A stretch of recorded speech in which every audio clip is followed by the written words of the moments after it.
boa noite, essa é a Rádio da Terra, estamos aqui mais uma vez ao vivo com vocês.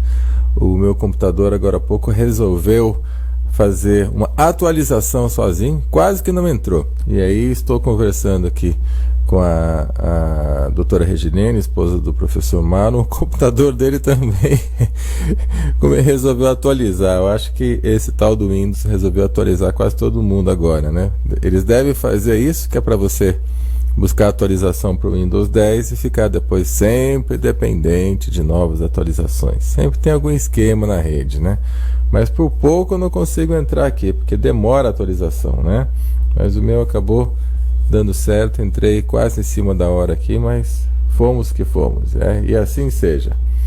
Bem, amigos, que seja mais uma noite especial para todos, de informação, sabendo como está os meandros da política, da sociedade, da filosofia, da cultura no Brasil e no mundo. Todas as quartas-feiras nós temos esse programa junto com o professor Marlon Adami, e vez e outra alguns convidados. A doutora Regilene também entra sempre para dar um apoio, especialmente naquilo que se diz respeito às leis do nosso Brasil, se é que podemos chamar de leis, né? Porque é complicado você obedecer uma lei que simplesmente existe para atrapalhar. E o trabalho dos nossos amigos advogados estão realmente cada vez mais complicados. Não é mole, não. É uma profissão que, olha, não sei se iria encarar, não. Tiro o chapéu para vocês, porque não é fácil. Pode ter certeza que a situação é complicadíssima, né? Você fazer a lei funcionar realmente onde e como deveria. E a filosofia em si, filosofia política já é um caos, né? A gente tenta fazer uma coisa, o outro interpreta de um jeito, o outro já de um terceiro jeito, e tem um quarto e quinto jeito, que um briga entre si, o outro briga entre o outro, e ninguém se entende, acaba todo mundo ficando por isso mesmo, e assim estamos. Um caos. Temos aí no cenário nacional uma grande movimentação para o dia 16. Então eu quero até começar perguntando para o professor Marlon Adami, vou fazer o contato com ele já, ele não está aqui ainda, sobre, mais uma vez, né, já falamos sobre isso, mas o movimento está crescendo, dia 16. Mas aí vem uma pergunta: será que esse dia 16 não é também um golpe, uma mensagem subliminar do próprio governo? Será que tudo isso não é apenas para a gente tirar a atenção? Ou até mesmo se for um movimento que queira fazer aí o impeachment ou algo nesse sentido, será que isso também não é programado para que a gente simplesmente tire um e esqueça dele e ache que está tudo resolvido? E aí todos os buracos, os roubos, tudo aquilo que ficou para trás, a gente vai deixar de lado só porque conseguimos tirar alguém?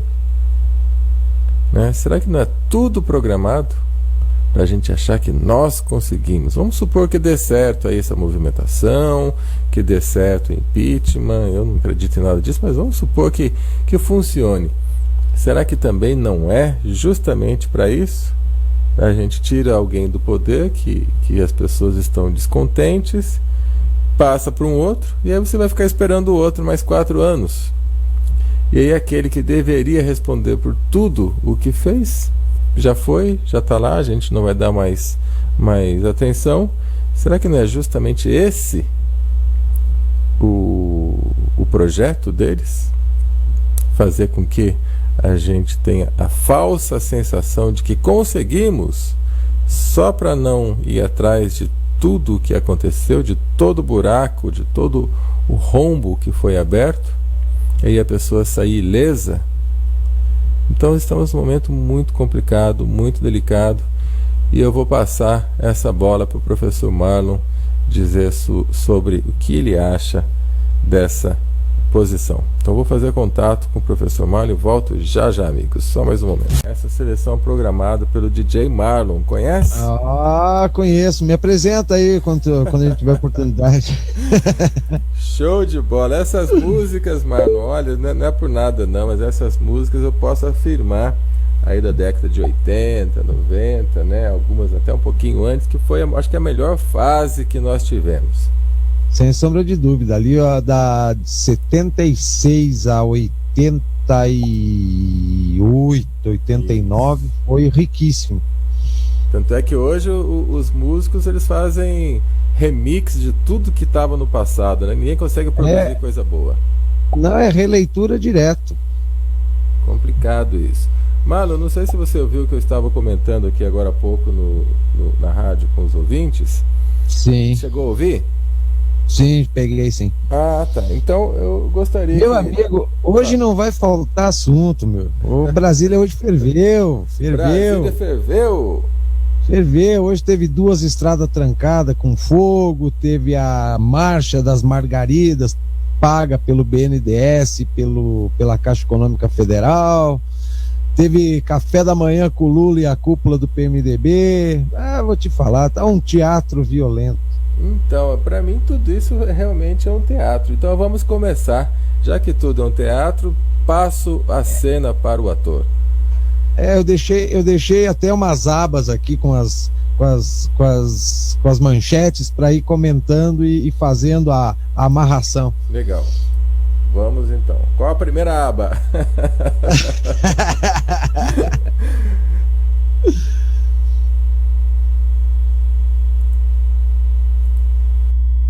Alô? Alô? Opa, voltou. Então vamos lá, mano. Qual é a primeira aba da noite? Nem pauta da noite. Qual é a primeira aba da noite?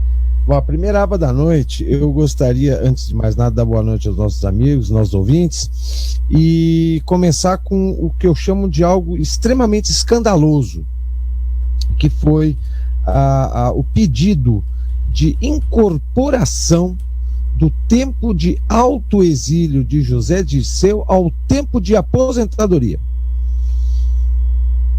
Uau! O nosso amigo José Dirceu quer incorporar o tempo que ele ficou autoexilado para contar como tempo de serviço para se aposentar. Que gostoso! A maravilha, né? A maravilha. Ele já entrou com esse pedido junto à comissão de anistia e, pelos cálculos, a aposentadoria dele não vai ser uma aposentadoria igual a que qualquer brasileiro requer ao INSS, com teto de R$ 4.300, mas sim uma aposentadoria de R$ 10.000. Ou seja, o cara lutou contra a democracia, o cara foi guerrilheiro, o cara foi agente secreto do exército cubano, o cara viveu após a abertura política brasileira com documento falso, ele fez várias cirurgias plásticas, inclusive, né, enquanto esteve no autoexílio, e hoje ele acha que ele prestou um serviço para a nação, tentando incorporar esse tempo que ele diz de serviços prestados à nação, quer dizer, lutar contra a democracia, praticar atos guerrilheiros, agora virou um trabalho heróico, né? A ponto de querer contar como tempo de serviço para se aposentar. É uma grande palhaçada, né? E inclusive hoje saiu aqui na imprensa local que o Zé Dirceu, infelizmente, ele para corrupto ele não serve. Ele pode ser muito bom na época que ele era guerrilheiro, mas para corrupto ele não serve. Acharam junto do irmão dele, que tinha sido preso na Lava Jato, um caderninho com as anotações de pagamento e recebimento de propina junto à Petrobras. Quer dizer, o Zé Dirceu, por mais que a gente queira desmistificá-lo como herói, né, que a esquerda o considera um herói, né? Mas ele é um corrupto da pior categoria, né? Porque faz as coisas e deixa um monte de errar para pisar, né? Mas, de qualquer maneira, se essa esquerda continuar no poder, certamente quando o Zé Dirceu vier a subir para a cidade dos pés juntos, né? Ele, José Genuíno, a dona Dilma, essa turma aí vai ser santificada da mesma maneira como Hugo Chávez, como Che Guevara, como Fidel, a hora que oficialmente derem ele como morto, né? Vão virar os heróis, os sacrossantos heróis da pátria, né? Esperemos que isso não aconteça. Mas o dia de hoje amanheceu aqui em Brasília com uma interrupção de uma estrada federal pelo movimento do Sem Teto, solicitando moradia e fora Cunha, né? E no mesmo horário, 8 horas da manhã, entrava no eixo monumental uma marcha de 30 mil mulheres da CUT, do Sem Teto, desses movimentos sociais abastecidos com dinheiro público, né? Uma marcha de 30 mil mulheres rumo à Esplanada dos Ministérios, e que foi concluída com a chegada delas ao estádio Mané Garrincha, onde elas ficaram alojadas, inclusive bateram uma bolinha no gramado mais caro produzido pelo governo federal, né? Quer dizer, o estádio Mané Garrincha virou um palco, um abrigo para movimentos sociais quando eles vêm aqui bagunçar o trânsito, fazer as suas manifestações, né? Que as margaridas, entre aspas, estavam solicitando fim da violência e fora Cunha, né? E fica Dilma, né? Fica Dilma, fora Cunha e menos violência. Quer dizer, é tudo um grande teatro, um grande circo, onde de alguma maneira o governo, né, que tem toda essa massa de manobra controlada e abastecida com dinheiro público, ela trabalha como uma forma de exibir a sua força, né, exibir o seu potencial militante pró-governo, né? A Dilma hoje à tarde, por exemplo, esteve na grande reunião das margaridas no estádio Mané Garrincha, com direito a palco construído no meio do gramado, né? Elas estiveram com uma bandeira gigantesca na Esplanada dos Ministérios, né, para fazer um desagravo ao presidente, né, que estão querendo dar um golpe na presidente da República. A dona Dilma vem com um discurso muito caquético, né, de que o povo votou nela e tem que aguentar ela até o fim, né? Agora, ela se esquece que na época do Fernando Collor de Mello, por causa de uma elba, a militância da esquerda foi toda ela para a rua e pediu fora Collor, e aí não era golpe, né? Não era golpe. Então existem muitas distorções nesse pensamento que a esquerda ela desenvolve frente à sociedade, né? Eles tentam de todas as maneiras dizer que não, né? Eles são democratas, legalistas, e que eles querem a democracia. A democracia deles é aceitar eles sem reclamar. Discordou deles é golpe. Então fica muito difícil da gente praticar a democracia, aonde a gente vê o nosso país aí numa decadência vertiginosa, numa velocidade vertiginosa rumo ao fundo do poço. A nossa economia literalmente já parou, ela não está parando, ela já parou, né? Nós estamos aí com os estados, conforme eu até comentei a semana passada, os estados estão literalmente quebrados. O próximo passo serão municípios entrando em colapso econômico também. Por quê? Porque o modelo de arrecadação no Brasil, por ser um país federalista, ele é feito às avessas, né? A riqueza ela é produzida no município, mas o município fica com a menor parte do que produz, o estado fica com um pedacinho dessa riqueza, e a grande parte da riqueza produzida nos municípios vem para Brasília, onde o governo, a mentalidade socialista do nosso governo redistribui conforme a sua vontade e abastece aí essa rede de corrupção e injeta dinheiro nesses movimentos sociais que só servem para quê? Para quando o governo precisa de um respaldo popular, entre aspas, né? Eles vão lá, pagam ônibus de luxo para trazer a militância, sabe-se lá da onde, para eles virem passear em Brasília, paga o pãozinho com mortadela, paga uma hospedagemzinha, sabe-se lá onde, né?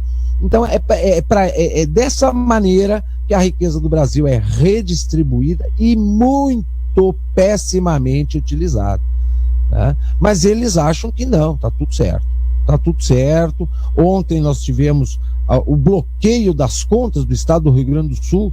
O governador até foi muito coerente entre pagar a dívida com o governo federal e pagar o resto dos salários dos servidores públicos. Ele optou em pagar os salários.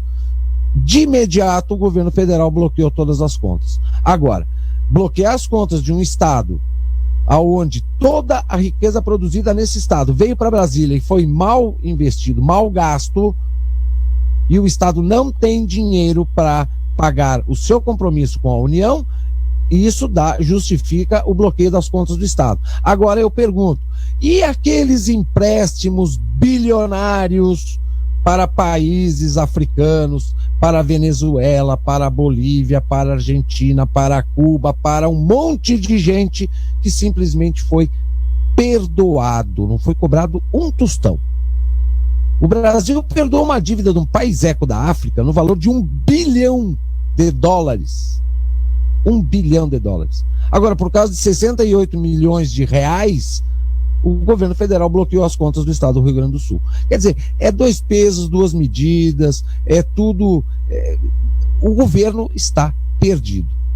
Ele está perdido, ele não sabe administrar, ele não sabe gerir, ele não sabe prover, ele interveio demais e perdeu o controle da máquina, mas como ele não tem um projeto de governança, mas um projeto de poder, nessa situação, diante da mentalidade revolucionária esquerdista que o governo federal aplica e pratica, né, de uma forma veemente e clara, o caos para eles continua sendo um grande combustível para a permanência. Porque eles promovem o caos e eles aparecem como os únicos capazes de combater o caos. E aí o povo, de mãos amarradas, chega e diz assim: eu não posso fazer nada, então vamos dar mais um voto de confiança para o governo. E aí eles vão se perpetuando, eles vão enganando, eles vão criando cada vez mais factoides para encobrir os anteriores, né? Hoje, se nós pegar um cidadão comum, pouca gente, ou quase, eu não digo uma grande maioria, mas uma grande parcela hoje já nem se lembra mais do mensalão, né? Então eles ficam criando esses factoides e essas novelas sucessivamente, né, para que as pessoas continuem nutrindo a esperança e ficam cada vez mais refém das benesses do Estado, dos programas do Estado, né? Nós temos aqui hoje, saiu agora à noite, que o governo federal, o governo do Distrito Federal, não tem dinheiro para pagar o transporte público e Brasília pode parar a qualquer momento. Não vai ter mais ônibus porque o governo não tem dinheiro para pagar as empresas. Então, o governo, ele intervém, ele quer prover o transporte público, mas ele não tem capacidade de gerenciamento, né? Então, o Estado, ele dá transporte, ele dá saúde, ele dá educação, ele dá segurança pública, e na verdade ele não dá nada. Ele dá um sistema caótico, capenga, que não funciona, né? E que, digas de passagem, um Estado, um país onde se tem um nível de insegurança no sentido amplo da palavra, né? Insegurança com relação à criminalidade, insegurança social, né? Porque qual é o cidadão que está tranquilo hoje, observando esse sistema de ensino e esse sistema de saúde público que nós temos? É insegurança total. Ninguém mais vai dormir tranquilo com esse serviço público, né, de péssima qualidade. Um país com esse grau de insegurança é um país que espanta investimentos. Espanta. Ninguém vai investir num país que tem insegurança generalizada, instabilidade generalizada, e aí complementada com esse grau de de roubalheira, de corrupção, com um judiciário lento, com um judiciário que não funciona, um legislativo que inexiste, que é um verdadeiro balcão de negócio, isso espanta os investimentos. O melhor exemplo que a gente poderia dar, prático, da eficiência de um país com segurança, é a Colômbia. A Colômbia, enquanto ela tinha um nível, um grau de insegurança alto, era um dos países mais pobres da América Latina. No momento em que eles resolveram investir em segurança pública, investir na área bélica e enfrentar de igual para igual a Farc e o terrorismo, e o nível de violência automaticamente caiu, a economia colombiana, ela deu um salto qualitativo e quantitativo fantástico. Hoje, a Colômbia é a segunda economia da América Latina, em menos de 15 anos. Quer dizer, o Brasil, ele faz tudo para que as coisas andem para trás. Porque o projeto de poder, o socialismo, ele precisa de caos. Se a coisa está boa, não tem por que o povo votar neles. Não tem por que o povo, povo feliz, povo independente, povo com liberdade, não precisa de socialismo. Povo que progride não precisa de socialismo. Socialismo é sinônimo de caos, de insegurança, de crise, de economia decadente, de violência. Por isso que as pessoas precisam observar e conhecer melhor. Porque todo mundo fala, mas se eles estão promovendo a crise, é tiro no pé. Não, para eles não é tiro no pé. Porque eles estão no poder, com a faca, o queijo na mão, e só eles têm a capacidade de poder mexer as peças no tabuleiro. O problema é que eles mexem as peças no tabuleiro de forma enganosa para a sociedade e, por trás, fomentando o seu projeto de poder. Então, a coisa ela não é tão simplória assim. As pessoas têm que parar de acreditar não apenas no governo, mas o brasileiro não tem mais motivo algum para acreditar nas leis, para acreditar no legislativo, para acreditar nos tribunais. Nós não temos mais motivo algum para acreditar em nenhum dos três poderes republicanos, porque os três poderes estão totalmente aparelhados e tomados pelo Estado. O Estado, não existe mais os três poderes independentes convivendo em harmonia. Não, existem os três poderes com o mesmo discurso, com a mesma mentalidade, com o mesmo objetivo. Então acabou a democracia. Não existe mais condições democráticas, entre aspas, de nós revertermos, modificarmos o jogo através das ferramentas democráticas. Uma coisa muito curiosa que eu conversei há uns meses atrás com um amigo que mora na Europa é que nenhum outro país se viu uma atuação tão ativa e tão permanente de um ex-presidente como aqui no Brasil. O Brasil é o único país onde o presidente fez 2 mandatos e não saiu da cadeira. O Lula continua articulando, continua influenciando, continua dando pitaco, continua sendo uma referência. O Norte e Nordeste brasileiro, por exemplo, tem gente que acha que o Lula ainda é presidente. A Dilma está aqui em Brasília, é secretária dele. E todo mundo acha que o Lula é presidente. Quem manda no Brasil é o Lula. Por quê? Porque ele vai lá para o Norte e Nordeste, fica fazendo aqueles discursos de palanque dele, prometendo tudo que ele não pode fazer, vendendo a alma pro diabo, e todo mundo acredita.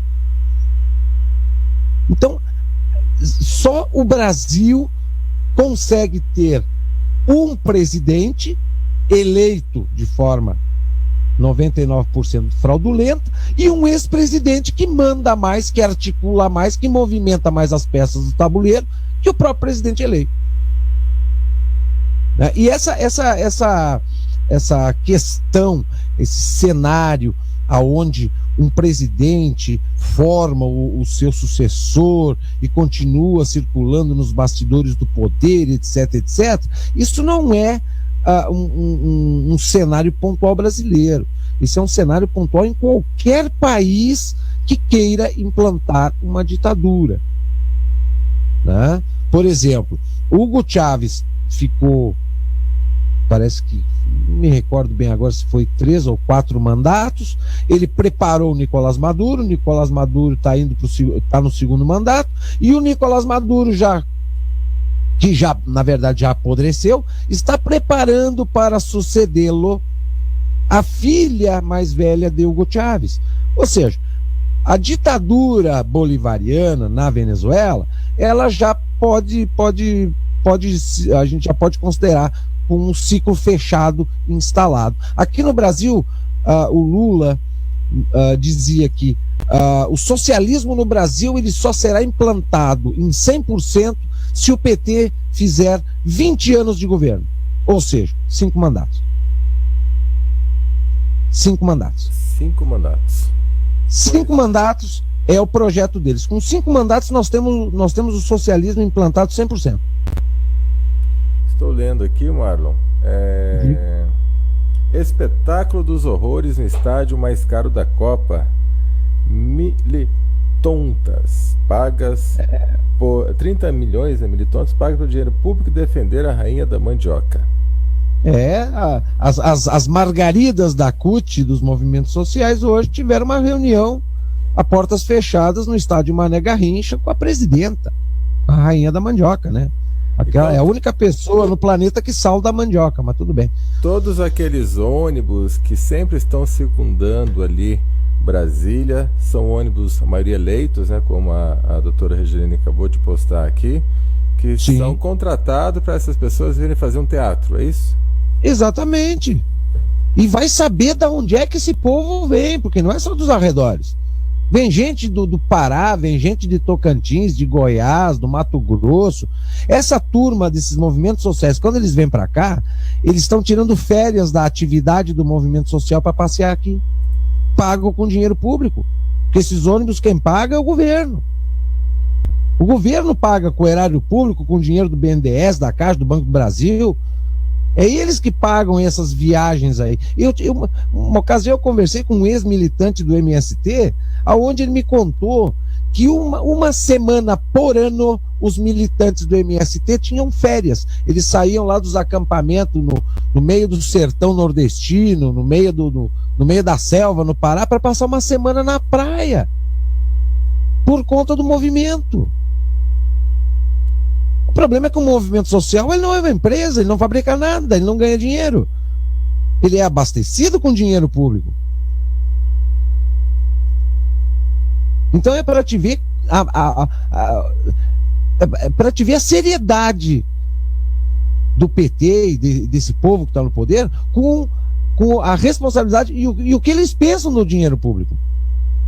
Quando o governo não tem dinheiro, não tem como cumprir as suas promessas, eles chamam os governadores dos estados aqui, como foi feito há 2 semanas atrás, pedindo compreensão, tenha calma. Agora, quando um governador de estado que teve o seu estado quebrado por uma má gestão do PT, do partido do governo federal, o que eles fazem? Bloqueiam as contas do estado. Não pagou a dívida, bloqueia as contas.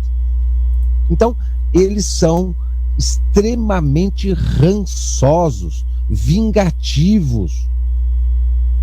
O problema é eles, mas eles estão acima do bem e do mal. Eles podem tudo, fazem tudo, e o resto tem que baixar a cabeça e entrar naquele clima de subserviência crônica, né? E o pior de tudo é que não tem como os estados se rebelarem contra, porque PMDB está junto com o governo, PDT está junto com o governo, tá todo mundo, tudo é base aliada. Então não existe aqueles acordões que não resolvem o problema também, né? Acordão não resolve o problema. O Aires Brito falou que não vai ter impeachment, não. Vai ter os partidos vão se reunir, vão fazer um acordo né? Porque o país já está desestabilizado, que chega, impeachment desestabilizaria muito mais, não é hora disso, né? Então, quer dizer, o Brasil, para tentar enganar as pessoas de que nós somos um país educado, fino, temos uma democracia madura, né, forte, a gente fica aí sendo enganado com esses acordões, que esses partidos são um grupo de verdadeiras quadrilhas que só pensam primeiro para eles, e se sobrar alguma coisinha eles distribuem para o povo. Então a coisa está muito séria, e volto a repetir, quem está nos ouvindo achando que impeachment, movimento, olha, o Brasil pode botar 50 milhões na rua pedindo impeachment. Tá todo mundo sendo enganado, porque impeachment é trocar 6 por meia dúzia. Vai tirar o PT, vai botar o PMDB, que é igual ou pior. A máquina está totalmente contaminada. Não basta trocar de partido. Tem que tirar todo mundo e começar tudo do zero de novo. Estou lendo Diga, aqui no site Correio Brasiliense. Marcha das Margaridas complicou o trânsito no eixo monumental, que você estava falando agora há pouco, né? Exato. Já pensou o pessoal precisando trabalhar e as bonecas fazendo marcha no eixo monumental? Postei a foto da marcha. Mas porque é um movimento social ligado ao governo, elas podem, né?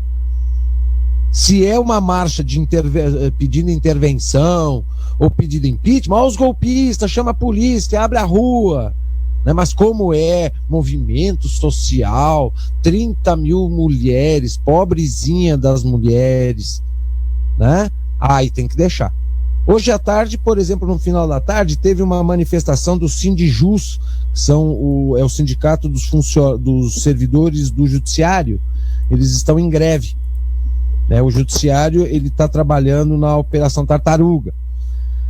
E os grevistas foram lá para frente do STF fazer uma manifestação, e por óbvio, algum petista, algum militonto da ala xiita do governo se infiltrou no meio dos manifestantes e tentou invadir o STF. O que aconteceu? A polícia entrou, gás de pimenta, né, dispersou todo mundo, sem antes aquela meia dúzia de militonto do governo xiita infiltrado atirar umas pedras nos policiais, né, provocar uma baderna quase que generalizada, a ponto de ter alguns feridos, né, e desqualificando o movimento do Sindijus. Então, o monopólio das manifestações, ela é do governo. Ela não é do sindicato. Sindicato que estiver do lado do governo pode se manifestar. Sindicato que não está do lado do governo, eles são dispersados, infiltrando esses elementos que vão lá para bagunçar o coreto, né? E aí sim, aí não é violência. Aí a polícia entra, como dispersar esse movimento favorece ao governo. Então a polícia agiu certo. Agora, se é para dispersar o MST, a polícia é truculenta, a polícia é muito violenta, temos que desmilitarizar a polícia. Então o governo ele joga com esse discurso de 2 pesos e 2 medidas. Ele não tem um peso só e uma medida, ele tem 2 pesos. Ele dita as regras conforme o seu interesse. Então fica muito difícil da sociedade, com o nível de desinformação que nós temos, entender essa movimentação que acontece, tá? Marlon, tem uma pergunta aqui do Reginaldo, que é a seguinte: aqui na minha cidade, alguns colegas simpatizantes do PT se vangloriam porque o Lula tem sido chamado para proferir palestra em outros países, inclusive europeus. Pergunta-se se esse senhor tem tanto para ensinar aos outros povos, porque a nossa presidente oficialmente não o convoca para ser um dos seus ministros ou seu fiel conselheiro. Gostaria de ouvir o seu comentário. Em primeiro lugar, o Lula não tem nada para ensinar para ninguém. Em segundo lugar, as palestras que ele faz é paga. Ele é contratado como um artista para ir falar. Ele tá recebendo, em média, de 300 a 500 mil reais por palestra. Na Europa, quem sabe ele consegue enganar aqueles trouxa lá, achando que ele é um mito da política, só porque ele foi um sindicalista que chegou à presidência da República. Exemplo como o Lula, nós tivemos, muito antes do Lula, o Lech Walesa, que foi o sindicalista polonês que fundou o primeiro partido na Polônia pós regime socialista, Solidariedade. Tá? Então, essa história de ele vai para a Europa palestrar, isso não quer dizer que ele tenha capacidade para alguma coisa. Tanto que olha o estrago que ele fez. Ele fez os 2 mandatos dele, foi um estrago total. A Dilma só ficou recolhendo o lixo que ele plantou. E continua colhendo os lixos que ele plantou. Os 27 títulos de honoris causa que ele recebeu foram títulos comprados. Ele recebeu título honoris causa em Salamanca, em Madrid, em Coimbra, em Lisboa. Por quê? Porque o governo brasileiro injetava naquelas universidades, e ainda injeta, diga-se de passagem, milhares e milhares de reais pagando bolsa de estudo para filho de militante do PT estudar na Europa. Por isso que ele ganhou título de honoris causa da Universidade de Salamanca. Por causa que ele fez um contrato com essa universidade, pago pelo governo para essa universidade aceitar os alunos estrangeiros para fazer curso de mestrado. Assim é fácil ter título honoris causa. Eu quero um também. Eu também quero. O Lula recebeu 2 títulos honoris causa em 2 universidades na Argentina ao mesmo tempo. Por quê? Porque ele abriu lá mestrado e doutorado. Pago por quem? Pelo governo federal. Quer dizer, nós pagamos e ele fica com os louros. Assim é fácil ter título honoris causa. O Lula é o cara mais incompetente que existe na face da terra. Esse cara é literalmente o maior engodo da história política, quiçá mundial. Ele é bom de papo, ele tem um carisma, ele tem um discurso envolvente e tal, mas se botar alguém para debater com ele, na terceira pergunta ele está morto. Ele sabe repetir aquilo que ele fica treinando na frente do espelho, tá? Que nem papagaio de pirata. O Lula não fala em debate, ele fala sozinho. Diga, Celso. Tá. Não, é só um detalhe aqui que o Vinícius lembrou bem, que quando os caminhoneiros fizeram um buzinaço lá em Brasília, eles foram multados, né? Não, eles foram convidados a se retirar da cidade. Eles não foram multados, eles foram convidados a se retirar. Né? A polícia militar fez um acordo com os caminhoneiros. Se nós liberar a passeata na esplanada, vocês vão embora? Porque se vocês ficarem estacionados aqui na frente do estádio e protestando, nós não liberamos a passeata na esplanada. É assim que eles fazem acordos. Agora eu te pergunto uma coisa: alguma vez foi feito um acordo para tirar o MST de alguma passeata? Alguém faz acordo com o Sem Teto? Alguém faz acordo com esses movimentos sociais, com a UNE? Não, eles simplesmente chegam, fazem o circo e ficam, fazem o que eles bem entendem. Agora, quando é contra o governo, aí vem restrições, aí vem acordos, aí vem barganhas, né? Contra o governo ninguém tem liberdade de fazer aquilo que quer fazer, porque eles blindam, eles barram. E com essa nossa política fantástica e maravilhosa, nós ainda temos o deputado que propõe o Dia do Cantor Gospel em Brasília. Fala sobre isso, mano. Não, isso aí eu morri de rir quando eu vi essa manchete, sabe? É um deputado distrital aqui do Distrito Federal. Ele é do PRB, Partido Republicano do Brasil. Isso mostra a capacidade legislativa dos nossos legisladores. Eles têm que dar alguma satisfação, ou eles têm que inventar alguma coisa para o povo, para justificar o salário que eles recebem. Então eles ficam inventando essas palhaçadas de dia do cantor gospel, dia do cachorrinho, dia do gatinho, dia do não sei o que, dando nome de rua, para justificar e poder aparecer, porque senão eles não são lembrados na próxima eleição, né? O político brasileiro, ele não tem, ele não conhece, ele não sabe qual é a função que ele está se candidatando, e ele, como ele vê na política uma carreira promissora, né? Ou seja, transformar a política numa profissão, ele tem que justificar, né? Ele tem que aparecer, porque senão como é que... Político que aparece gasta pouco na próxima campanha. Político que aparece pouco gasta muito para se reeleger. Então eles ficam criando esses circos, né? E o povo ainda acha bonito. Tem gente que apoia.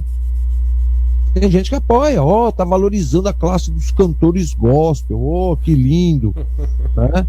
Que lindo. Nós estamos precisando de um feriado para os cantores gospel. Eles estão cantando 7 dias por semana. É complicado, muito complicado mesmo.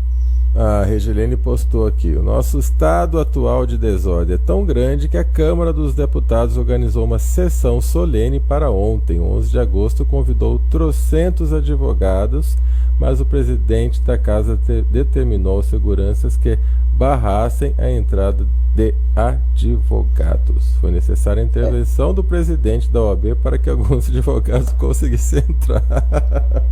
O dia do advogado, numa sessão solene na Câmara, mas é só para advogado convidado. Os outros não.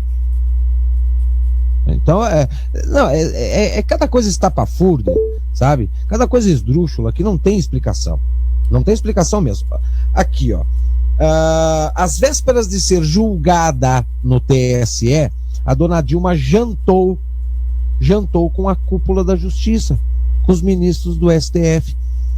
Como é que nós podemos acreditar na Corte Maior do Judiciário Brasileiro se antes dela ser julgada no Tribunal Superior Eleitoral ela vai jantar com os ministros? Que credibilidade existe nesse julgamento se um dia antes, 48 horas antes do julgamento, ela estava conversando com quem irá julgá-la? Tem um funk, nessa hora até, olha só onde eu fui parar, né? Tem um funk que diz, tá tudo dominado. Perfeitamente. Ó, esse aí, olha, é uma pena que esse funk não saiu em vinil, mas seria um vinil para furar ele de tanto tocar, sabe? Literalmente, porque cabe para nós perfeitamente. Tá tudo dominado. Eu tenho duas notícias aqui da minha cidade natal, que não é porque é minha cidade natal, mas serve como um exemplo do que ocorre não só lá especificamente, mas no Brasil todo. Mas nós, como temos essa dimensão continental, a gente não consegue enxergar tudo que acontece no país. A minha cidade hoje, o prefeito municipal disse o seguinte, que se o governo do estado não repassar as verbas estaduais para a prefeitura vai entrar em colapso. Ou seja, é o efeito cascata, né? O estado está falido, obviamente as prefeituras vão começar a entrar em colapso junto. É só uma questão de tempo, né? Por quê? Porque o dinheiro é produzido na cidade, vem tudo para Brasília. Brasília começa a pingar, né? Começa a redistribuir. O problema é que ela pega o dinheiro, por exemplo, o Rio Grande do Sul, um exemplo hipotético, o Rio Grande do Sul ele produz mês 12 bilhões em impostos, tá? Desses 12, 2 ficam no estado, 10 vêm para cá. E aí, depois de algum tempo, eles vão mandar mais 2. Então, na verdade, dos 12 produzidos, volta para o estado 4. Os outros 8, a dona Dilma distribui no resto do país do jeito que ela quer. Ela investe o dinheiro aonde ela acha que é necessário. Tá? Por isso que os estados, teoricamente, mais ricos ou aqueles que mais produzem, tá? Que geram impostos, hoje estão empobrecendo. Estão empobrecendo. O governo federal está nivelando os estados por baixo. Os mais pobres, eles não estão conseguindo levantar. E os que estão em cima, eles estão jogando para baixo. Tá? Ao mesmo tempo que o prefeito dá essa informação, funcionários, servidores públicos municipais invadem a Câmara de Vereadores em protesto a esse possível colapso e simplesmente terminam com a sessão da Câmara de Vereadores. Não tem mais sessão, porque nós estamos aqui para protestar e vocês têm que aderir ao nosso movimento. Então, o brasileiro perdeu a noção, Celso. Não existe mais ordem, não existe mais regra, não existe mais protocolo, não existe mais nada. Não existe mais nada. O povo está assim, ó. Ou ele se esconde embaixo da cama, ou aquele que grita mais alto, ele segue atrás do cara como se fosse um rebanho de ovelha. Sabe? Não existe mais limite para nada. E aí vem aquela velha história. As pessoas com pouco conhecimento e que interpretam mal as leis, interpretam mal os fatos e ainda recebem influência de uma mentalidade revolucionária, como é feito pela turma do PT, a turma do PDT, do PSB, do PSOL e congêneres, só pode dar nisso. Só pode dar nisso. Né? E aí voltamos àquela interrogação básica. Mas e o que precisa acontecer mais para ver uma ruptura, um vai ou racha? Precisa o povo ter ciência de que ele está sendo usado como massa de manobra, que ele está ajudando a fomentar o caos, e o caos ajuda o Estado, ajuda o poder. Parar de fazer manifestações vazias, parar de fazer passeatas circenses pedindo algo que não vai funcionar e ter a ciência de que ele foi enganado, ludibriado, doutrinado com uma mentira a respeito dos 21 anos que o Brasil mais progrediu, mais cresceu, mais se desenvolveu, conhecido como regime militar. Que na verdade nós só tínhamos o presidente da República eleito que era militar. O resto era tudo civil. Regime militar é onde só militar manda. E na verdade nós tivemos apenas um general eleito militar. O resto era tudo civil. Então contaram uma mentira e o povo só vê no impeachment, nesse pseudo-legalismo que não vai resolver absolutamente nada, né?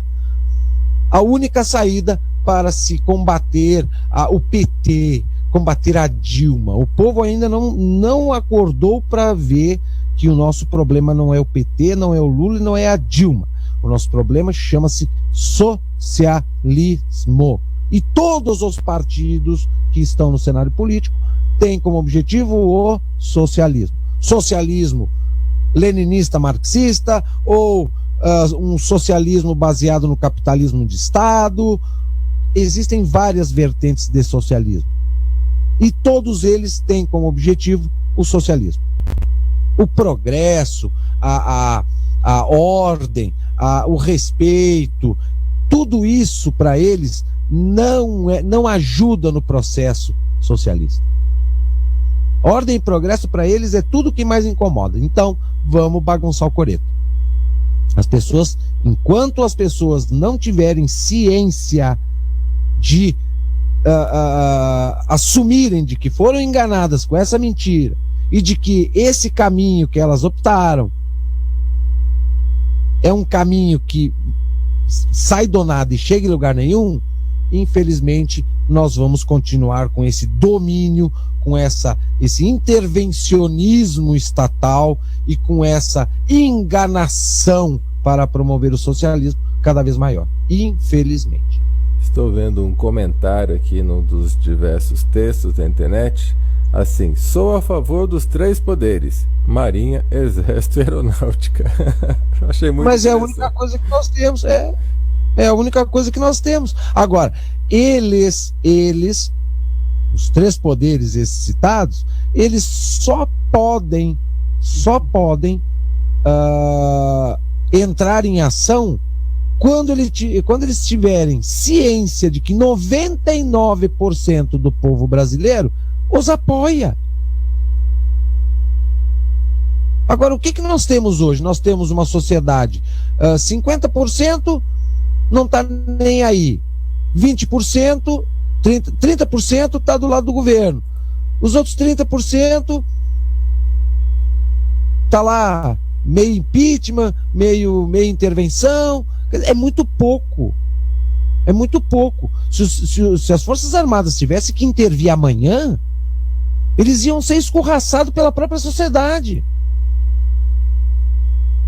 Já não basta toda a desmoralização, toda a calúnia, toda a difamação, todo o desmérito que foi propagado nos últimos 30 anos contra eles, mentindo e escondendo os feitos das Forças Armadas. Eles ainda vão intervir, por mais legal que seja, que motivos para intervir até já teria de sobra. O problema é que a sociedade se viraria contra eles. Então nós precisamos, para que eles ajam de uma maneira legal e que eles possam cumprir e fazer o trabalho bem feito, 99% da sociedade tem que estar dando apoio. E a nossa sociedade, infelizmente, ou ela é omissa, ou na sua maioria ela está, ou é massa de manobra ou apoia o governo. A fatia da sociedade que está consciente, que tem consciência, que tem a informação correta e que sabe o porquê ela difunde, ela divulga a intervenção constitucional, é uma parcela muito pequena. Muito pequena. Domingo, por exemplo, eu não vou lá para a Esplanada, não fui na primeira, não fui nenhuma das vezes, tá? Mas vai ser aquele festival dos horrores, 9h30 da manhã, todo mundo na Esplanada lá, parecendo o pessoal se reunindo para um show de axé music na Esplanada. Quando chega meio-dia, todo mundo enrola a bandeirinha e vai para casa. Isso aí é manifestação? Tem evento social com hora para começar e com hora para terminar. Esplanada dos Ministérios não é lugar de se pedir, democracia na situação em que o país está. Democracia a gente pede quando tu ainda tem equilíbrio nos 3 poderes. Nós não temos mais esse equilíbrio. Nós temos um Estado aparelhado, um Estado dominado por um grupo só. Nesse caso, nós não temos que ir para a Esplanada. Nós temos que ir para um hospital, nós temos que ir pedir quem possa fazer algo pela sociedade, que no caso é as Forças Armadas. O problema é que o povo não vai lá para frente do QG porque, não, eu não quero que segunda-feira ninguém me chame de filhote da ditadura, porque eu estou apoiando aqueles torturadores. Não dá, né? Se não tem condições. Uma pessoa fez uma pergunta aqui, agora eu não lembro onde está o post, mas a pergunta dele foi se corremos o risco de ter o dinheiro no banco confiscado.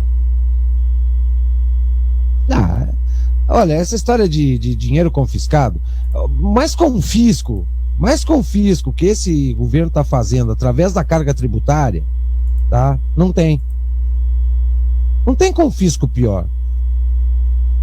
Aliás, a carga tributária hoje não é um confisco, é uma expropriação do dinheiro público, porque tem gente que deixa de comer, deixa de investir, deixa de melhorar a sua qualidade de vida para pagar imposto.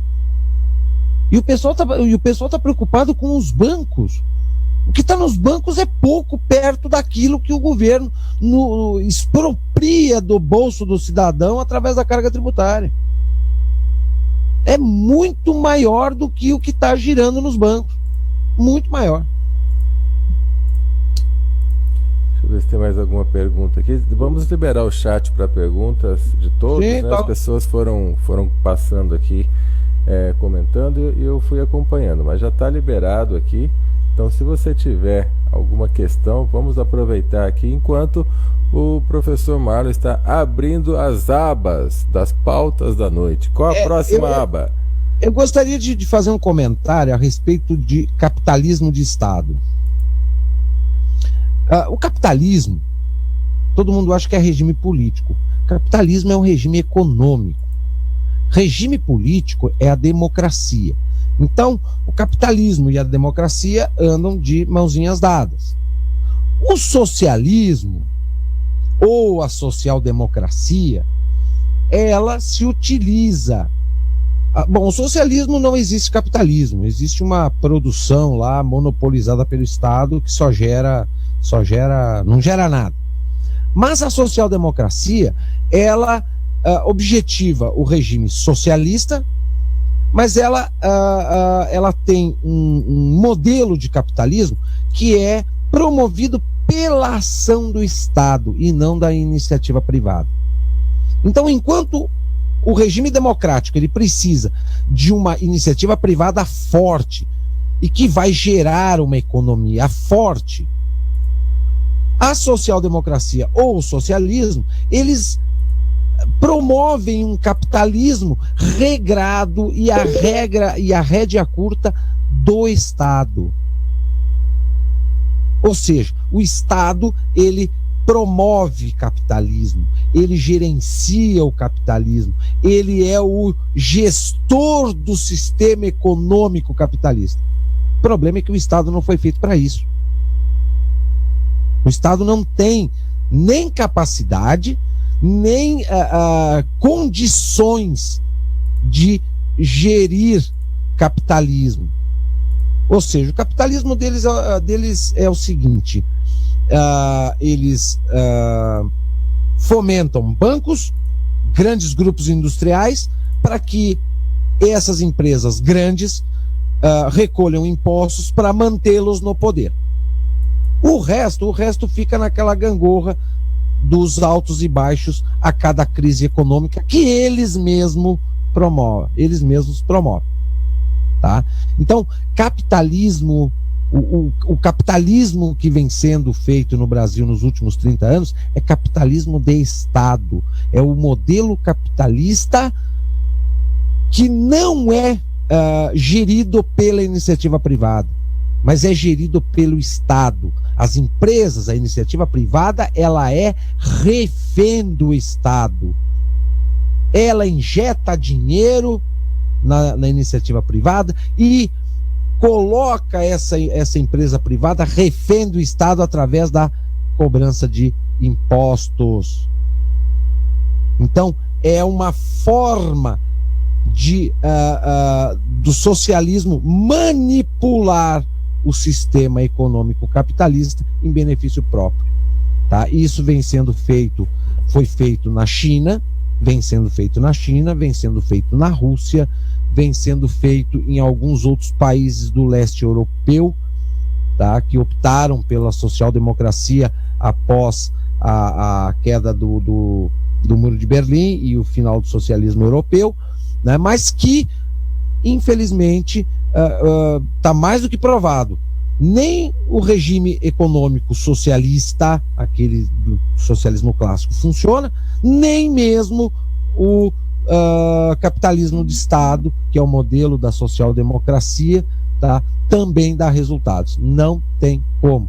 Democracia e capitalismo promovido pela iniciativa privada é a única coisa que dá certo. Caso contrário, é tu pegar um Fusca velho e querer transformar ele num Fusca novo. Tá? O cara até pode transformar, mas nunca vai ser um Fusca novo, vai ser um Fusca transformado. E nem sempre as transformações são melhores do que o original. Marlon, temos uma pergunta do Silvio. Se as Forças Armadas precisam do apoio da sociedade, por que em 1964 tomaram o poder depondo João Goulart sem esse apoio da população? Em primeiro lugar, o João Goulart não foi deposto, o João Goulart fugiu. O João Goulart deixou a cadeira, ele abandonou a cadeira, ele fugiu para o Uruguai. Ele estava lá no Rio Grande do Sul e quando ele ficou sabendo que poderia haver uma movimentação das tropas, ele pegou um aviãozinho e fugiu para a fazenda dele no Uruguai. Aí houve a vacância da cadeira. Quer dizer, o João Goulart não foi deposto, o João Goulart fugiu. É bem diferente. O processo que houve após a fuga do João Goulart foi dentro dos trâmites legais constitucionais da época. Tá? O que pautou todo aquele trâmite até a escolha do general Castelo Branco foi a Constituição de 1946. Tá? Então não houve uma deposição do Jango. E, ademais, nós temos que observar o seguinte. Em São Paulo, na época, em março de 64, em São Paulo, a cidade de São Paulo colocou 1 milhão de pessoas na rua. E poucos dias próximo dessa data, houve um discurso presidencial do João Goulart no Rio de Janeiro que só colocou 100 mil. Então, o povo até poderia, a maioria da sociedade brasileira poderia nem estar sabendo o que estava acontecendo. Mas o termômetro do Brasil era São Paulo e Rio de Janeiro. São Paulo botou 1 milhão. Rio de Janeiro, com o discurso do presidente, botou 100 mil, acabou o governo. Acabou o governo. Em 64, o termômetro do país era São Paulo e Rio de Janeiro e Minas. Então, São Paulo botou 1 milhão na rua contra o governo. O discurso do presidente teve 100 mil e as tropas saíram de Juiz de Fora. Então, a gente tem que analisar o contexto, os fatos, né? Tu tem que construir o cenário para poder ter realmente uma opinião, uma análise dos fatos, né? De uma forma bem pontuada, né? A realidade era outra, os meios de comunicação não tinha essa agilidade que tem hoje, e hoje, mesmo com a agilidade que nós temos, nós não conseguimos promover uma conscientização ou, no mínimo, uma provocação em massa, né? Para que as pessoas criem, façam a sua consciência política. Né? Imaginem em 64, onde tudo dependia de rádio AM e jornal. Era muito mais dificultoso. Mas o que mediu a temperatura foram essas duas movimentações, Rio-São Paulo, né? E o João Goulart, ele nem estava em Brasília e nem estava no Rio de Janeiro. Ele estava em São Borja, onde ele pegou o seu avião particular e foi para sua fazenda no Uruguai, entrando em alto exílio. Foi dar uma fugidinha de leve. Fugidinha. Depois ficou se fazendo de vítima. Eu tive que fugir, porque senão eu ia para os porões da ditadura. Sim, claro, porões da ditadura. Mais uma pergunta no chat.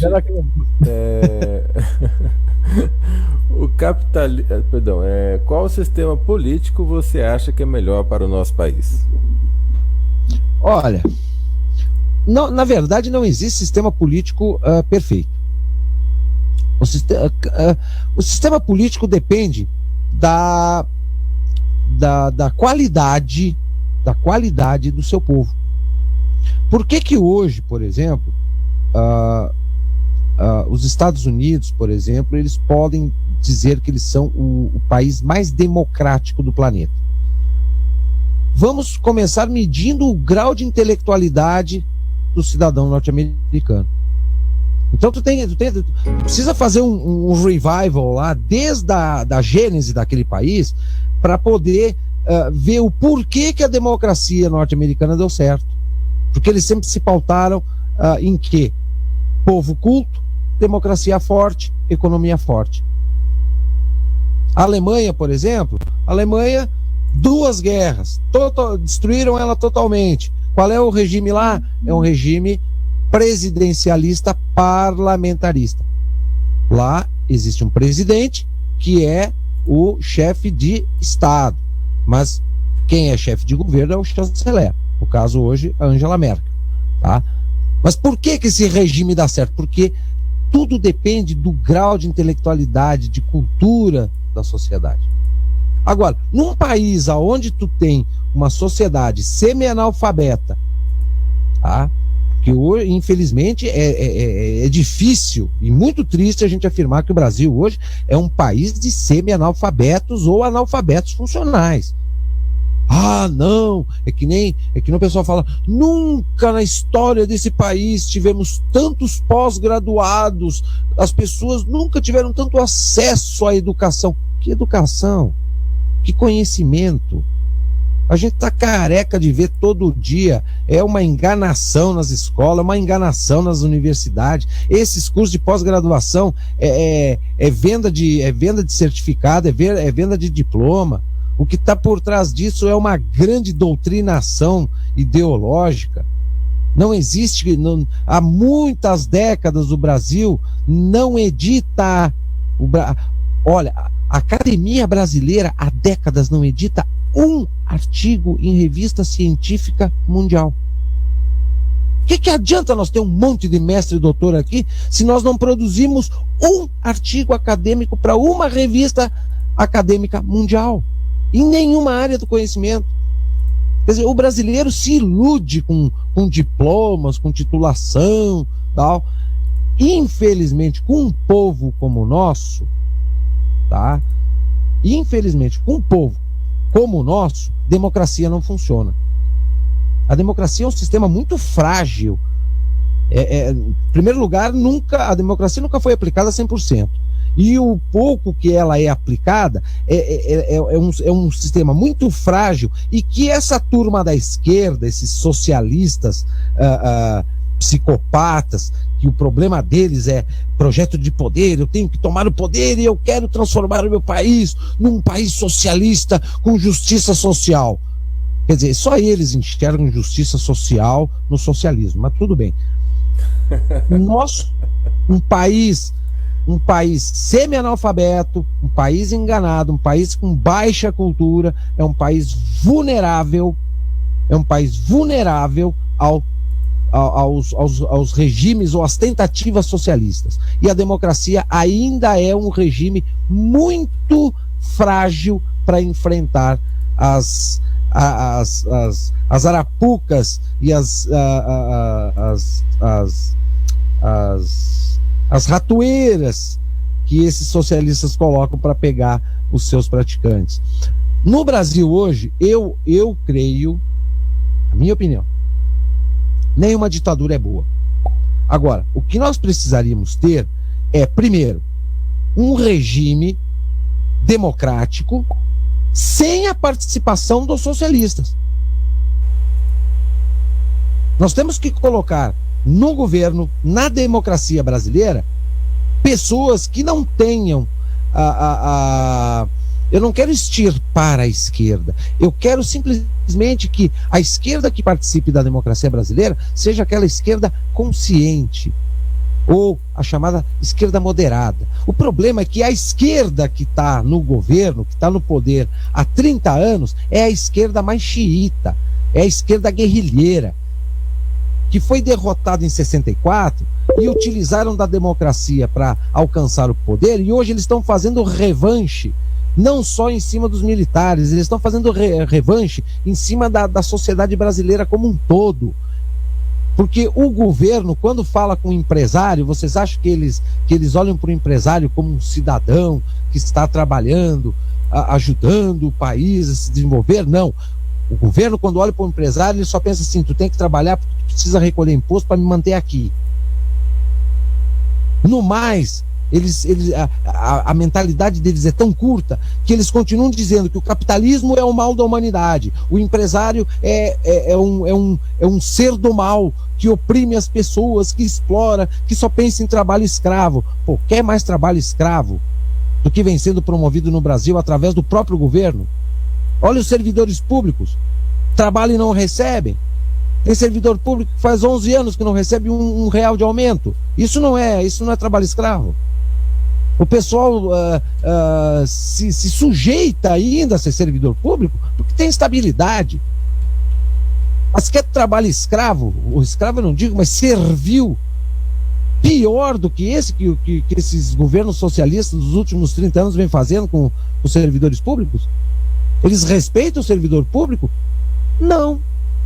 Simplesmente eles dizem, infelizmente nós estamos sem dinheiro, vocês vão ter que ter paciência, esperar, nós não podemos dar aumento agora, nós não podemos pagar agora. Mas eles não dizem o motivo que eles não estão cumprindo com o seu dever. A dona Dilma só sabe dizer, não, votaram em mim, vou ter que me aguentar. Agora, quando isso, porque eles estão no poder, porque se eles não estivessem no poder, não. Entrou hoje, mês que vem, todo mundo para a rua. Por quê? Porque a militância de esquerda, eles são treinados desde a base a fazer movimentação. Eles são treinados na base para serem opositores ferrenhos, cachorro doido na rua. E é isso que quem não participa e não passou pelo cartilhamento, pela doutrinação da esquerda, tem falta. Nós não sabemos nos manifestar como a esquerda, porque eles recebem treinamento e nós não. O nosso treinamento é o quê? É respeitar as leis, trabalhar, pagar as contas, respeitar o vizinho. É o treinamento do cordeirinho, né? Exatamente. Então existem essas diferenças que as pessoas ainda não conseguem juntar os pedaços, sabe? Para poder ter uma compreensão. Mas me diz uma coisa, um professor doutor da USP, ele pode ser um militante de esquerda? Não, ele não pode ser. Ele é treinado desde a graduação dele a ficar velho com diploma de doutor para ficar produzindo outros acadêmicos para continuar o trabalho de doutrinação esquerdista dentro da universidade. É assim que a coisa funciona. Faz 50 anos que eles estão produzindo ideias, acadêmicos, militantes, movimentos sociais, projetos de novos movimentos sociais. Para quê? Para eles tomarem um espaço. Eles precisam ter militância para tomar espaço. Como é que alguém vai reclamar, por exemplo, dentro de uma empresa? Se tu tem uma empresa com 99% dos empregados filiados a um sindicato, o sindicato é ligado à CUT, automaticamente aqueles 99% dos empregados, eles têm uma mentalidade totalmente socialista, trabalham com a mentalidade do governo. Como é que 1% vai poder fazer algum discurso de oposição dentro dessa empresa? Até pode fazer, mas a empresa o que vai fazer? Ou o que os seus colegas de ambiente vão fazer? Vai chegar num ponto que esses caras vão ter que cair fora. Eles não vão mais ter condições de trabalhar ali. E eles vão tomando os espaços. Eles vão tomando os espaços. E quando a gente vai se continuar nesse ritmo, vai chegar um ponto que quem for contra o governo, ou quem for contra o socialismo, vai ser um grão de areia no deserto. A gente vai estar cercado por eles. Não vai. Aí vem aquela história. Sim, mas a democracia. Sim, que democracia? A democracia brasileira se resumiu a voto. O resto é uma ditadura de esquerda. O Brasil só não pode ser chamado de uma ditadura de esquerda sindical porque ainda existe eleição. 90% do que ocorre dentro do Brasil, 90% do que ocorre dentro do Brasil é típico, é prática explícita de uma ditadura. Só que é aquela coisa, ninguém pode chamar de ditadura porque ainda existe eleição, mesmo grande parte da sociedade tendo a dúvida, né, que pelo menos eu não tenho dúvida nenhuma que as eleições nossas são fraudulentas há muito tempo, né, mas mesmo com eleições duvidosas, o povo ainda acredita em democracia, diz que nós somos uma democracia. Nossa democracia foi pro ralo há 30 anos. 30 anos. Quem sabe tem muita gente que está nos ouvindo aqui que há 30 anos atrás não estava nem vivo, não estava nem aqui, né? Ou muitos eram crianças. Tá? Mas há 30 anos a nossa democracia foi sepultada. Mais um comentário aqui. Por que o pessoal está tão interessado em futebol? Porque aqui no Rio Grande do Sul, quando se fala em futebol, só se fala dos 5-0 do Grêmio sobre o Internacional. Isso aí faz parte de um processo chamado processo de imbecilização da sociedade. Primeira coisa que tu faz, tu começa a apenas apresentar para a sociedade coisa ruim da política, tá? Só apresenta coisa ruim. política só gera político corrupto, roubalheira, desvio, novela que não termina nunca, né? Tu apresenta para a sociedade só o que não presta da política. Aí o povo se afasta da política. O povo se afastando da política, ele fica sem noção do que está acontecendo. Ele não tem o que opinar. Ele vai opinar como se ele não tem noção das coisas? Aí o que acontece? As pessoas, para ter o que comentar, vai comentar do Big Brother, vai comentar da novela, vai comentar do Grenal de 5-0, simples assim. Isso a gente chama de processo de imbecilização da sociedade.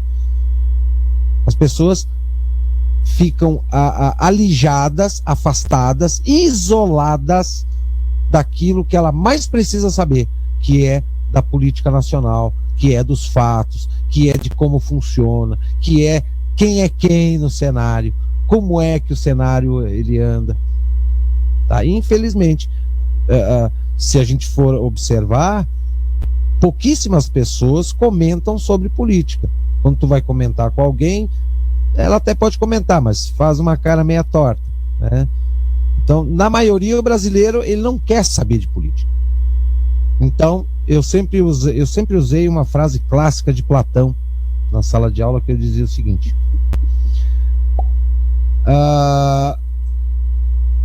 povo que não quer saber da política é governado por aquele que quer saber da política. O povo não gosta de política, vai ser governado por aquele que gosta. E quem gosta da política é isso aí, ó. É isso aí que nós estamos vendo. Grande parte da sociedade brasileira, séria, idônea, honesta, íntegra, ela se afastou do debate político. Não quero participar de política, não quero saber de política. Está sendo governada por quem gosta dela. Corruptos, desonestos, alfabetos funcionais, oportunistas, fisiologistas. Felizmente, isso aí não é um problema pontual nosso. Isso aí, desde que o mundo é mundo, sempre foi assim. Desde a Grécia Antiga, Platão já dizia: povo que não gosta da política é governado por quem gosta dela.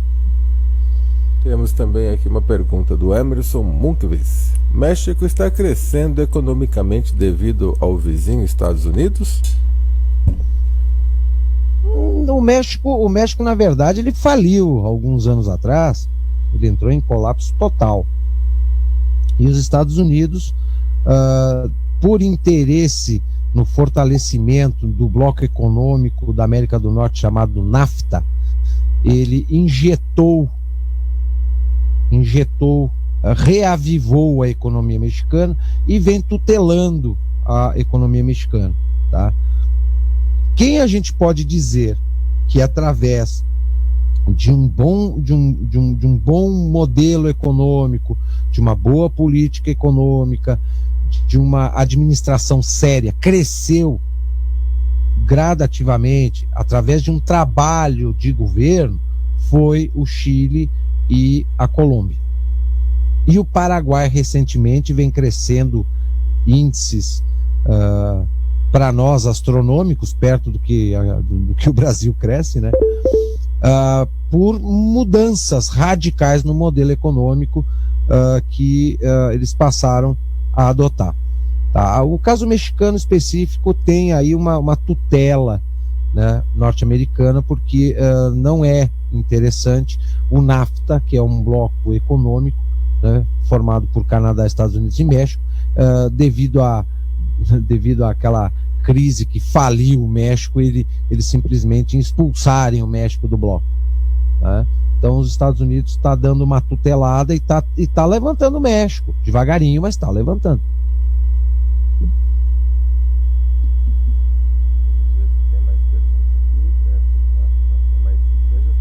As pessoas preocuparem-se com aquilo que é do seu convívio. Raros são os que enxergam mais amplamente, como Fábio Almeida.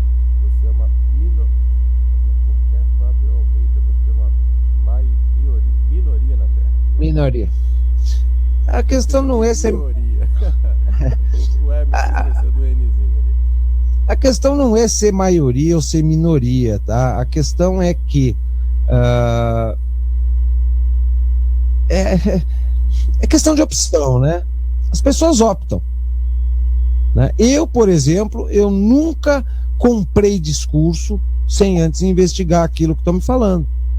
Eu nunca acreditei no socialismo, nem na social-democracia, nem nos tucanos, nem nos gaviãozinhos, nem na estrelinha, porque eles são bonitos.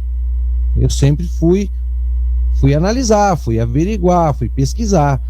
O problema é que o brasileiro, ele é muito ele sempre foi imediatista e se tornou cada vez mais com essa entrada avassaladora de tecnologia no país. Então hoje o brasileiro, ele pega metade da palavra, ele já sai opinando a respeito daquilo que ele nem terminou de ouvir, né? Então não é a gente ser maioria ou minoria. Que bom que fosse que as pessoas tivessem consciência ou tivessem o hábito de, antes de sair, dando pitaco, opinião vazia, fazendo um monte de alardes e sensacionalismos, elas fossem ler, fossem pesquisar, fossem conhecer a fundo as coisas. Mas, infelizmente, o brasileiro, ele é sensacional. Ele gosta de um barraco, ele é sensacionalista, ele gosta de barulho, ele gosta de movimento, ele gosta de bandeirinha, ele gosta de... o brasileiro é adepto da festa. Nem no momento ruim, nem na pior crise, o brasileiro para de fazer carnaval, né? Domingo a gente vai ligar a TV e a gente vai ver no Brasil inteiro, todo mundo na rua como se estivesse fazendo carnaval fora de época. Todo mundo sorrindo, todo mundo tomando cervejinha na beira da praia, de verde e amarelo, tal. Agora, quando a gente vê um vídeo de uma manifestação na Argentina, na Europa, nos Estados Unidos, qualquer outro lugar do mundo, ou tá todo mundo quebrando tudo, ou tu não vê um sorriso nos semblantes das pessoas. Só o Brasil. O Brasil, não, nós somos diferentes. Nós somos um país da paz, E nessa da paz, o socialismo por trás vem montando e estreitando as nossas rédeas a cada dia. Realmente lá para fora o quebra-pau come solto. O Emerson continua aqui. Vejo que essas pessoas... Não, desculpa. O chat deu uma pulada aqui. A pergunta é do Rubens Pinto.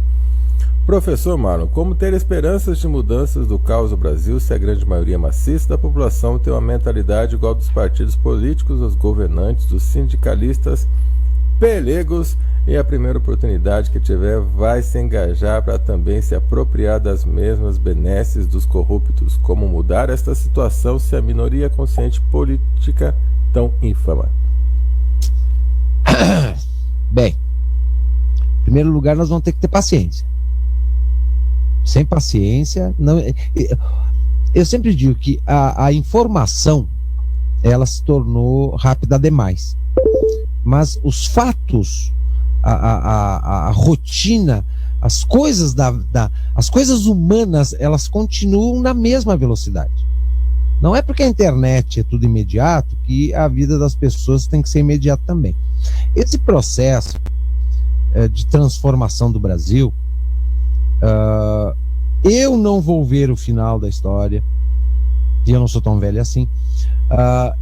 O Rubens é capaz de também não ver, o Celso também não vai ver. Por quê? Porque na política as coisas, elas caminham num ritmo lento, muito lento. O trabalho que a esquerda fez no Brasil para atingir o estágio de doutrinação, de domínio político, econômico, social, foi um trabalho que eles vêm desenvolvendo há 50 anos. Então não existe uma solução imediata. Nós não vamos estalar o dedo, nós não vamos promover uma ruptura, vamos botar um freio nesse processo socialista do PT, do PMDB, do PSDB, e no dia seguinte nós vamos virar os Estados Unidos. Não. Nós vamos poder dar um freio na política. Nós podemos instalar, modificar o modelo político. Agora, até a máquina brasileira entrar no ritmo e que as pessoas que passaram por décadas de doutrinação achando que apenas o intervencionismo estatal salva, e dizer para elas: não, intervencionismo estatal escraviza, transforma a sociedade em servos do governo. Esse processo ele é muito lento. Se eles, para chegar onde chegaram, trabalharam 50 anos, nós vamos trabalhar no mínimo mais 50 para reverter. Então, infelizmente, Rubens, o trabalho a gente tem que parabenizar e tem que elogiar de que o trabalho que a esquerda fez até agora com a sociedade brasileira, eles tiveram sucesso absoluto. Eles construíram, no mínimo, 3 gerações doutrinadas, preparadas para o socialismo. Eles construíram a tal sociedade socialista que eles tanto queriam para poder legitimar um governo desse. E para nós reverter esse quadro, nós vamos precisar, primeiro, ter espaço e voz para poder desmistificar essa doutrina que foi imposta, criar algumas gerações fora da mentira que está instalada nos meios de comunicação, nas universidades, nas escolas, no meio da imprensa, e assim, lentamente, de uma forma gradual, com os dentes da engrenagem se encaixando, as coisas podem tomar outro rumo. Tá? O processo é lento, infelizmente. Não se iludam que vai dar uma intervenção constitucional e daqui um mês nós estamos crescendo 10% ao ano. Esquece. Nós temos que pensar como é que nós vamos fazer para pegar esses milhões de brasileiros doutrinados pelo PT e pelo socialismo e fazer eles viverem e pensarem de uma outra maneira, senão ficar pendurados na barra da calça do Estado, esperando benesses ou procurando uma brechinha na teia de corrupção, que é uma das ferramentas que qualquer governo socialista usa para ter a sociedade no cabresto. Pois é, mano. Então... Opa, o microfone estava baixo aqui. Pois é, professor Marlon, a situação realmente não é muito agradável, porém nós temos que fazer alguma coisa. Vamos relembrar aquelas dicas da semana passada, dos passos básicos para quem quer realmente mudar alguma coisa? Eu continuo dizendo, primeira coisa, desliguem a TV e saiam das redes sociais e comecem a ler 3 obras. 3, só 3 livrinhos, só 3. O primeiro, A Verdade Sufocada. O segundo, O Clube de Bilderberg. E o terceiro, Democracia, o Deus que Falhou. Com esses 3 livrinhos, vocês certamente vão mudar sensivelmente a maneira de refletir sobre os fatos do nosso dia a dia. E vão querer saber mais, o que é muito importante. E só a pessoa, por iniciativa própria, e não por doutrinação, não por obrigação, mas por iniciativa própria, pode construir a sua consciência política e exercer a sua verdadeira cidadania, aumentando cada vez mais, através da sua iniciativa, o seu arcabouço de conhecimento. Tá? Então, essa é a dica básica, essas 3 obras: Verdade Sufocada, O Clube de Bilderberg e Democracia, o Deus que Falhou. Para mim, são 3 obras primordiais para quem quer entrar entrar nesse cenário de sociedade, de política, de governo que a gente tem aí, para poder saber o que pensar, o que refletir e o que opinar, principalmente. Porque hoje ninguém opina nada. Hoje é tudo um eu acho daqui, um eu acho de lá. Né? Eu até brinco.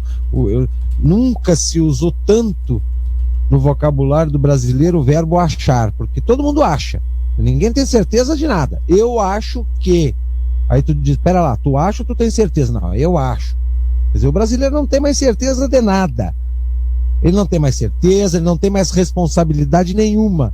Porque no momento que a pessoa não afirma, ela não está sendo responsável por aquilo que está afirmando, né?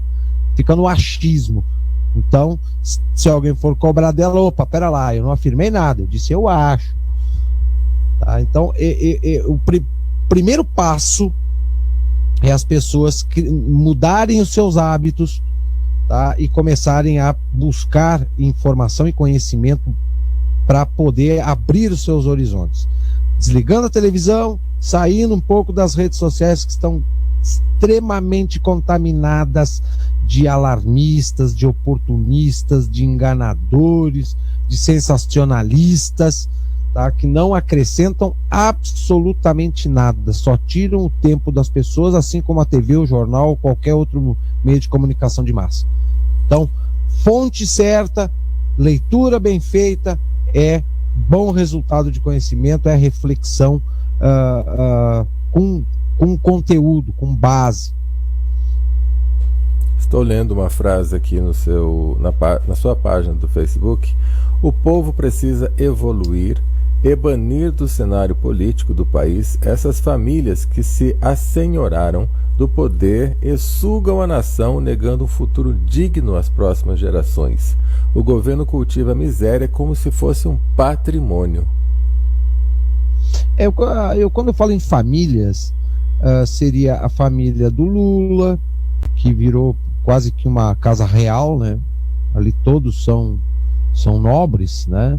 A família da dona Dilma, a família do seu Zé Dirceu, essas famílias nobres, né? Nós temos uma casta de nobres no Brasil que, se nós saíssemos da democracia e entrássemos para uma monarquia, nós já teríamos uma nobreza formada só com eles, tá?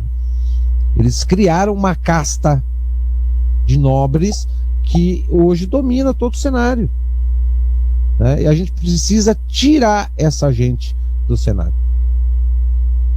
cada um no seu quadrado. Eles utilizam a economia para ter poder político. Nós temos que tirar o poder político para eles virarem apenas pessoas com poder econômico e disputarem o poder econômico através de uma concorrência leal, coisa que não é feita hoje, né? A economia do Brasil hoje ela é feita por trás dos panos, através da influência política. Eu queria ver o seu Lulinha, se ele é tão bom empresário assim, para quem ficou limpando cocô de elefante no zoológico, tá? Se ele participasse de uma concorrência econômica como existe em qualquer outro país do mundo. O seu Lulinha só cresceu, por quê? Porque o PT, porque o papai, porque a dona Dilma, porque o sistema ajudou com que ele crescesse e virasse esse magnata que ele é hoje. Então a gente precisa banir essa turma. Eles têm que ficar... Bom, banindo eles da política já é uma grande coisa. O poder econômico, aí eles vão ter que se garantir com a competência deles. Caso contrário, o sistema econômico capitalista engole eles rapidinho. O Fábio aqui, vamos colocar como a última pergunta da noite. Fábio, por favor, o Fábio pergunta, fale por favor do Brasil em crise e sobre a crise no mundo. Bom, a crise brasileira, na maior parte dela, a gente pode afirmar que é uma crise provocada pelo sistema socialista do cenário político que foi imposto nos últimos 30 anos.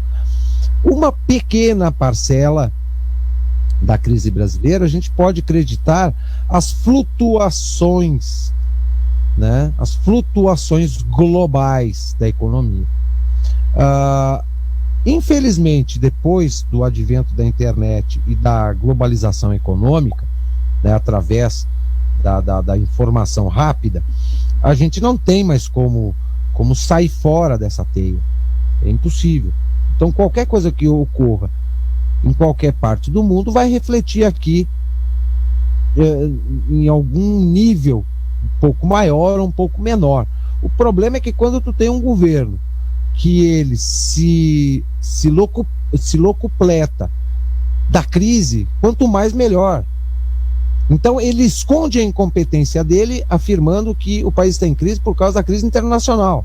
O problema é que lá fora já deu crise, já houve crise, já recuperaram, já houve de novo, e nós aqui continuamos dando a desculpa que o problema da crise brasileira é a crise internacional.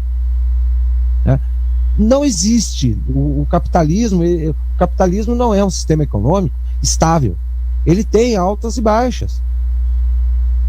Tá? O problema é que quem alimenta o sistema capitalista é o próprio cidadão. Se todo mundo está dentro de um nível de prosperidade econômica que possa consumir de tudo um pouco, a economia vai bem, a prosperidade vai bem, o capitalismo vai bem. Agora, no momento em que as pessoas, por algum motivo, elas não têm mais desejo de consumir, por exemplo, geladeira, vai dar crise da geladeira, porque as fábricas vão continuar fabricando, mas não vai ter comprador. Então vai se inaugurar a crise da geladeira. Então, o problema não é o sistema capitalista, é o desejo do cidadão, é o desejo da pessoa. Se todo mundo está bem economicamente, tem desejo de consumir um pouco de tudo, o capitalismo é perfeito. Agora, no momento em que alguém lá resolve não consumir mais alguma coisa, vai haver essa flutuação do sistema. Tá? Então, as crises internacionais, elas até interferem, mas as crises internacionais, elas são um pingo d'água dentro de um balde, perto do tsunami permanente que é a maneira como esses governos de esquerda socialista, eles promovem a economia. Tá? Nós aqui, nós não temos altos e baixos, nós temos baixos sempre. Nós estamos em baixa desde o tempo do Fernando Henrique. O pessoal se iludiu com a história do real, o poder aquisitivo cresceu, e foi tudo uma grande enganação, enganar o povo assim, que nem dar pirulito em boca de criança, sabe? Mas o Brasil vem numa crise permanente desde o primeiro mandato do Fernando Henrique. O Brasil nunca esteve bem economicamente. Ele esteve bem porque o povo está comprando carro e está viajando de avião. Isso não quer dizer que a economia está boa. Quer dizer, o povo, por desconhecimento, por desinteresse em conhecer mais um pouco mais a fundo a economia, política e etc, ficou comprando esses discursos de felicidade que o seu Lula, o seu FHC, a dona Dilma ficaram fazendo, e agora acabou o discurso, porque tudo aquilo que eles tentaram esconderam por décadas, agora não tem mais como. Agora não tem mais como esconder. Parlamentarismo no Brasil é inviável. Infelizmente, Fábio, o parlamentarismo no Brasil é um regime que não fluiria, não resolveria o nosso problema devido às dimensões do nosso país. A estrutura parlamentar, para o parlamentarismo, ela funciona bem num país pequeno. Agora, num país com a nossa dimensão e com a estrutura que teria que ser montada para que o parlamentarismo pudesse ser tentado, tá? Eu creio que não seria interessante, não. Para nós aqui, ou é um presidencialismo, um federalismo praticado ao pé da letra, como é feito nos Estados Unidos, tá? Ou no máximo, tá? Um regime mais ou menos semelhante ao que a gente vê na Alemanha, tá? Que também não fica muito distante do nosso presidencialismo. A única diferença que existe é que o presidente lá, ele é presidente, mas não governa. Quem governa é a chanceler. Tá? Mas aquele parlamentarismo que a gente tem conhecimento, aquele parlamentarismo teórico no Brasil é inviável. Tanto que o Brasil já foi parlamentarista uma vez e não deu certo. Nossa única experiência parlamentarista foi um caos total. Nosso primeiro-ministro, para quem não tem essa informação, o único primeiro-ministro parlamentarista no Brasil foi Tancredo Neves, e foi um caos. Né? Então, a experiência parlamentarista no Brasil não dá para a gente apostar novamente, não. Pela primeira experiência não dá para apostar.